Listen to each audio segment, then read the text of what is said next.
The Force Unleashed is probably my favorite Star Wars game ever. Everything about this game screams peak Star Wars. With the music, story, and writing, this would make a better Star Wars show than The Mandalorian. Now, let's dive in.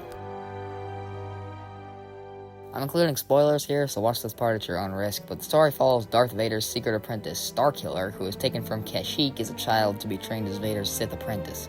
Vader was hunting Jedi on the planet when he found the Jedi's son, and how powerful in the Force he was. 17 years later, Starkiller is on his way to becoming a Sith Lord. See, through this time, Vader and Starkiller have been devising this secret plot to assassinate the Emperor and take his place, and achieve Vader's vision for the galaxy, which he mentions in Episode 5. So that's a fun little Easter egg. In the beginning of the game, Vader sends Starkiller out to hunt Jedi as the final part of his training, but as Starkiller spends more time with his new pilot Juno, he develops a little something for her.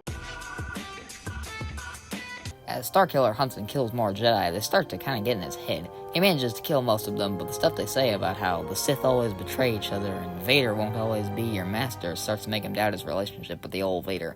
After Vader really does betray his apprentice, he saves him and continues using him when he finds out Starkiller is miraculously still loyal. He pretended to kill Starkiller because the Emperor is not real happy about Starkiller's existence as a whole, so Vader needed to put on a good show for the big man. Juno is not thrilled about her friend still serving the man who impaled him, and tries to sway Starkiller to abandon the Empire. Now the Emperor believes that Starkiller is dead, and Vader has to hide him even more. But Juno convinces Starkiller to help the good guys, and plot twist, Vader betrays Starkiller a second time? What? And this time he really means it after Starkiller started hanging out with the wrong crowd. Then Starkiller and his new crew go to fight Vader and the Emperor. Starkiller is about to kill the Emperor, but Rom Koda, a Jedi in his group, makes sure he doesn't because it will turn Starkiller to the dark side. So instead, Starkiller stays behind and sacrifices himself so that the rest of the guys can escape, leading to one of the most emotional scenes in Star Wars. The Emperor clobbers Starkiller, of course, and Vader actually seems a little sad. After this, Bail Organa, who actually had a pretty big role in this game, founds the Rebel Alliance with the others, and they use Starkiller's family crest as the Rebellion's logo. Now, with that out of the way, let's dive into why this game is so great.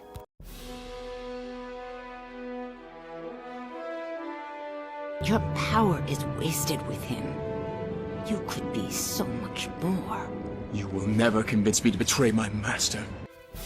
Alright, we'll start with Starkiller since he's the main character. At the beginning when he's hunting Jedi, he genuinely believes that he'll be a Sith Lord one day. But Ron Koda and Shaak Ti, they talk sense into him. After he leaves the Empire, he assembles the Avengers! After this, he decides to become a Jedi and redeems himself by getting everyone else time to escape. His arc in this game is at least as good as Luke Skywalker's in the original trilogy, and part of his conception was contemplating if Luke could turn to the dark side in Episode 5. If we ever get that Star Wars What If show we've been begging for, Luke will just be Starkiller in that episode. A boy? Months of attacking Imperial targets and Vader sends a boy to fight me? Rom Koda is my 9th favorite character ever, as explained in my top 10 favorite characters video, for good reason.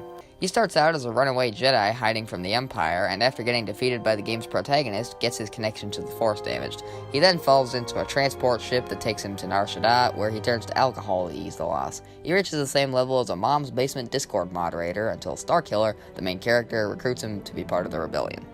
Koda tipsily accepts, and through his time with Starkiller, cleans himself up and becomes the Jedi General and Master to Starkiller he was always meant to be. And he's great because he starts out fine, then develops a flaw, and then fixes it.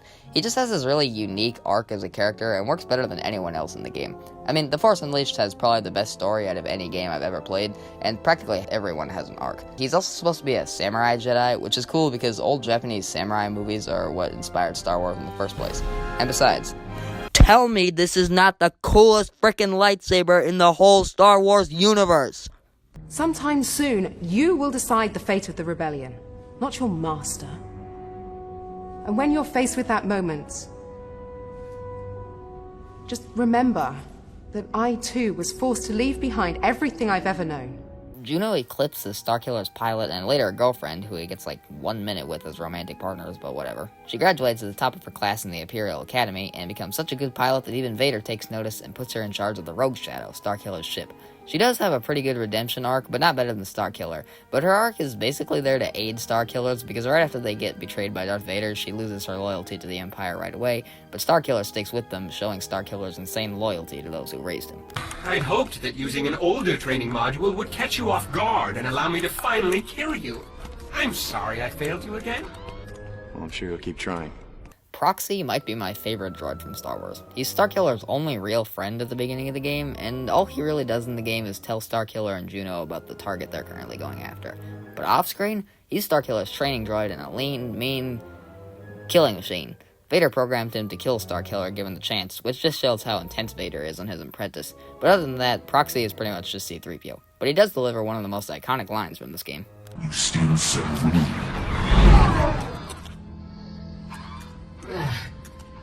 I hate being him. I think he does too. I sense someone far more powerful nearby. Where is your master? The dark side has clouded your mind. You killed my master years ago. Then now you will share his fate. Darth Vader is already a 10 out of 10 villain from the movies, but add him in a video game and you've got yourself a great game. Vader acts as Starkiller's father figure since he and Proxy were the only people who really knew about its existence, and he is not a great dad, to say the least. I already said how Vader was willing to kill Starkiller if he didn't measure up, but at the end of the game, Vader actually seemed sad at Starkiller's death. Starkiller was the closest thing he had to a loving friend, and really did want the best for him, as shown when he takes him in at the beginning of the game. Or maybe he just really wanted to exploit Starkiller's uncontrollably powerful force abilities. Either way, he was sad at the end, so that means he did love Starkiller. You were destined to destroy me. Do it. Give in to your hatred. The Emperor is basically the same as in the original trilogy, greedy, power-hungry, and super smart, but he actually doesn't have as big a role as you might think for the final boss. He makes Vader betray Starkiller, but other than that, he doesn't really do much to move the plot forward. Some say he was the one behind Starkiller to get all the Emperor's biggest enemies under one roof so he could take them all out at once. And if so, then Palpatine is a huge part of the story. But if not,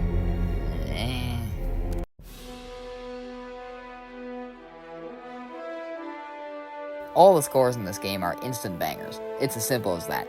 Each character's theme is carefully placed and performed by an incredibly talented orchestra, making this game's music worthy of a movie. I mean, just listen to this theme and tell me it doesn't make you nostalgic.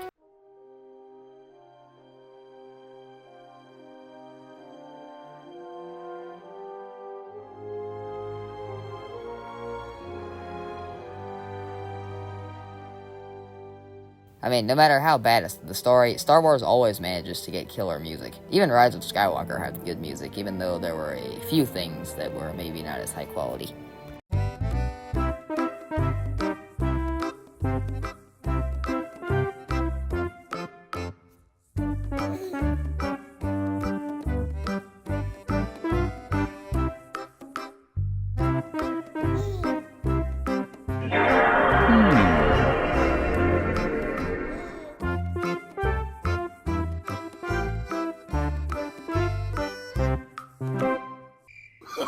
Oh, no, no, no,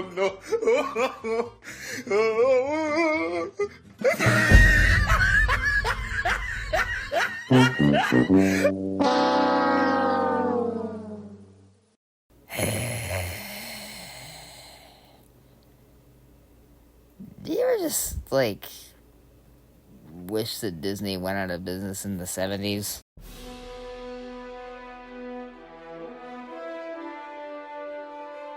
The Force Unleashed has an interesting conception. It was originally going to be a game set before all the movies, but then the team worked on to a Rebel Jedi sort of feel, which somehow turned into an uncontrollably powerful Force Jedi, hence the name. But you want to know why this game was so freaking awesome? Because George Lucas helped write it, which just proves that if Kathleen kept Curious George in the loop, the Acolyte wouldn't be complete and total crap. The Force Unleashed has a better story and writing than 90% of Star Wars media, and I think it's some of George's best work. Industrial Light and Magic was on the team too, which further improves this marvel of engineering. Okay, I really didn't want to write more of this script, but I have to talk about the sequel. It sucked thumbs. That's all I'm willing to say about it. It was made by an entire other studio who doesn't know how to make a good game. All the controls were different. All the story was sucky. This is not what The Force Unleashed deserved as a sequel, and should never have been conceived in the first place. Of course, the last time I played it was when I was 9, so maybe I just need to play it again. I don't know. Okay, I know this sounds crazy, but there's a chance, a very small chance, that The Force Unleashed could appear in the official Disney canon soon. See, in this one safe house in Kenobi, there's a list of every Jedi who's been there, and one of the names on that wall is none other than Rom Koda. I think that he should become canon, and that this whole game should become a TV show. It would make a better show than The Acolyte. I'm serious here, Disney. You gotta listen to me. If this becomes a show, I will accept that Star Wars has been saved. What do you think about this game? Should it be a show? What would you change in the show? Tell me, please, in the little comments thing down below.